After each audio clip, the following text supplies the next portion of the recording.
Jaws EDC. We feeding on the finest fidgets. Peace, y'all. This is AC from Jaws EDC. I'm here with a review of the X56 by 3DX, which is currently available at bigwhiteedc.com. Don't forget you can use promo code JAWS EDC for a discount and help support the channel so I can keep doing what I do. All right, guys. So we're gonna start on the top of the list. We're gonna go over a lot of the things you guys saw in the if you saw the post in the Fancy Play Fidget group on Facebook. And man, this thing, if I had to use one word to describe it, whippy. This is a whipping son of a gun. Yeah. So let's start at the top with grip. As you can see, this thing has a lot of indentations, which makes good for a really solid grip. Pushing back and forth is no problem. At no point do I feel like my hands are too sweaty or too dry. It seems like a lot of people, you have either or issue. Either your hands are too sweaty or too dry. In my case, it's kind of embarrassing, but you can tell my hands are too dry. But other people have the sweaty hand issue. But with this, I don't think sweaty hand folks should be good to go. Yeah, so the grip is solid on this one. It's pretty easy to hold. Yeah,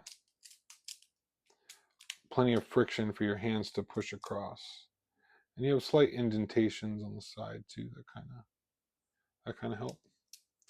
All right, next is the size. I embarrassed myself going through and doing the written review because I thought this in hand, this thing feels incredibly thin. I thought this was going to be on the slim side of my sliders, but then when I started comparing it to my slim sliders, I realized it's not slim at all. In fact, I think it's actually the thickest slider I have.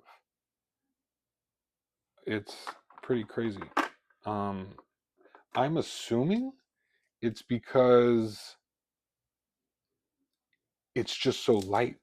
I think the weight is playing tricks on me. Um, yeah, it's crazy.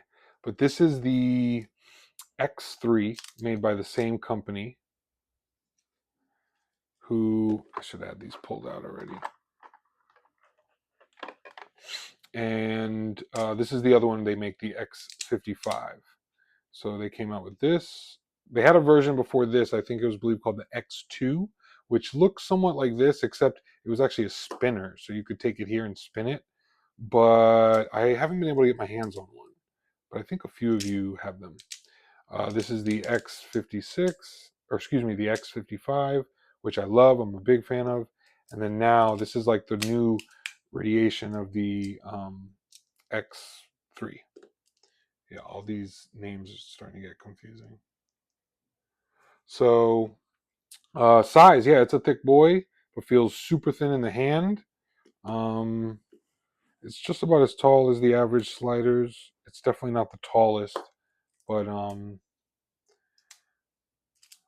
yeah, super cool. Ergonomics, very, very comfortable in hand. At no point am I like, these aren't sharp edges. I'm not feeling like anything's hurting my fingers or anything like that. Yeah, and then the plates. Let's compare it to the X3. You can see there are, I can't count, 8 bumps, and now they've been upgraded or downgraded, depending on how you look at it, to 2. Personally, I think this is much smoother. It doesn't feel as unstable. The little bumps do pop up. You probably can't see it with the black. And then just comparing these plates all together, I mean, the friction is significantly less on this plate. Yeah, I think it's, for a 3D plate, it's super smooth. And again, this is Mr. Whippy. Whips around like crazy. yeah, so those are the plates. Very cool. Um, Now let's talk durability. Uh, I normally don't carry sliders when I know I'm walking somewhere where there's a lot of concrete, just to avoid that type of damage. But I decided with this slider, I want to have a slider that's an everyday carry that I don't care whether I drop it on concrete. The reason I don't with metal sliders is because with my experience with yo-yos, when they do hit the ground, you can end up with really harsh marks that even make it so if you push it, pierces your skin and things like that. So I've just avoided it, but I decided to challenge myself, and I brought the X56 to Disney World. And yeah, we're going to cut to the segment.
All right, we're back.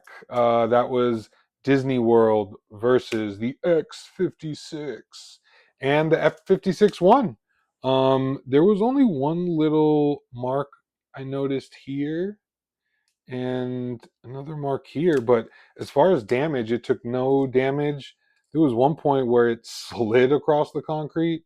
I was quite worried. My wife laughed at me. Um, but yeah, it survived. So this is something that I would suggest as an everyday carry, something that I don't think you really have to worry about getting damage. But the best part is it's so cheap. 25 bucks, 29 bucks. And so you have it for a long time, and then it finally does take that fall that, is some sort of damage that makes it that it can't be played anymore. At least you only wasted 25 bucks, not 100 something dollars on, one of these other sliders. I'm very impressed with the design, how they got a thick slider to feel thin, and yeah, the tactical feedback is to a minimum. I don't know how this would be as just like a normal fidget. I like my stuff crunchy and loud. This one's pretty incognito, relatively quiet compared to other stuff.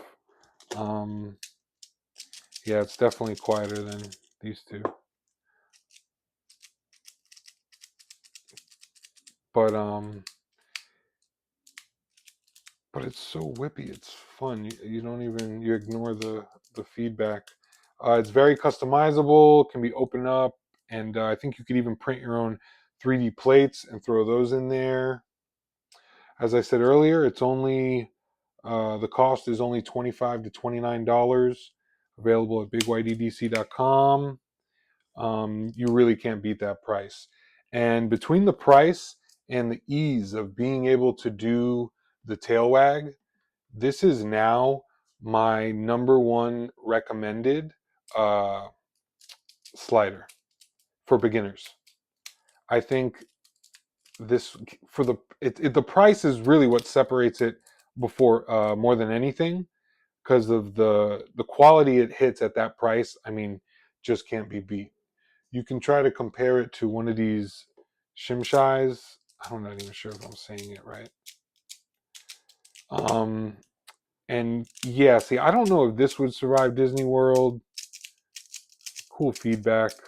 Not crazy about the plates, but again, it's so cheap.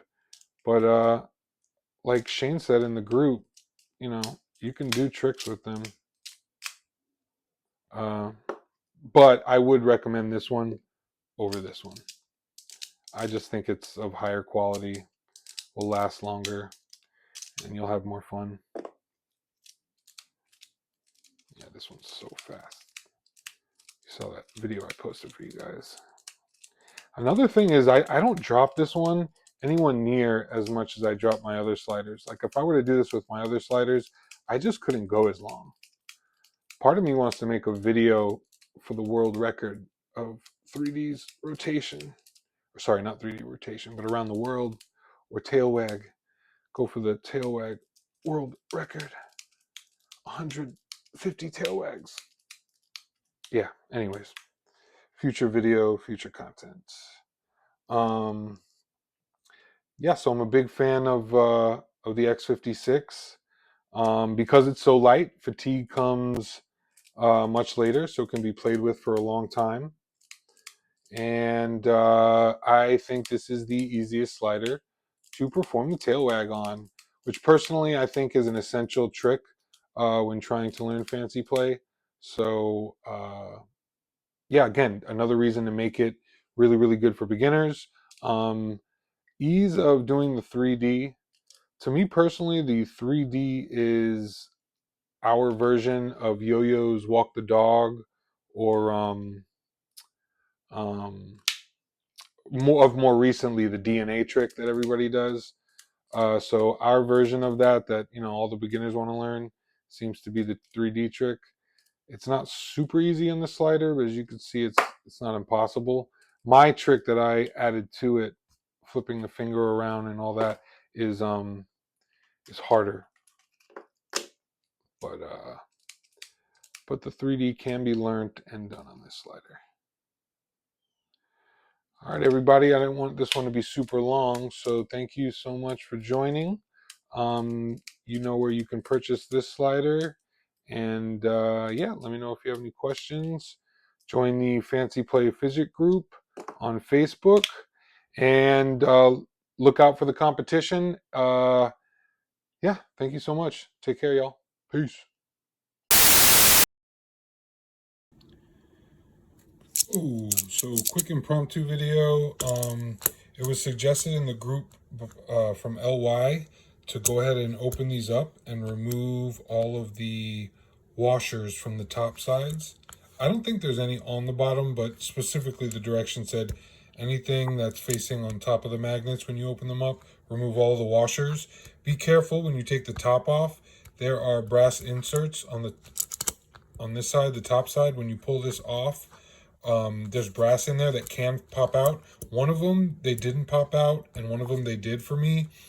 The one that did, I just put them back in there. But what it made me realize is the other one I had originally opened the top side, I never even looked at it, and two washers stayed stuck to those brass rings, to the brass inserts. So I didn't realize that. And then when I went to close it, they were still in there. I thought it was odd when I looked at the count, and then I opened it back up again, and that's when I noticed it. So anyways, just for a bet, what I think is a better magnet setup, it is going to make it more crunchy. Remove all the washers, metal and rubber. All right, peace, y'all. Respects to our sponsor, BigWhiteEDC.com. You better like, subscribe, and never forget, eat more fidgets.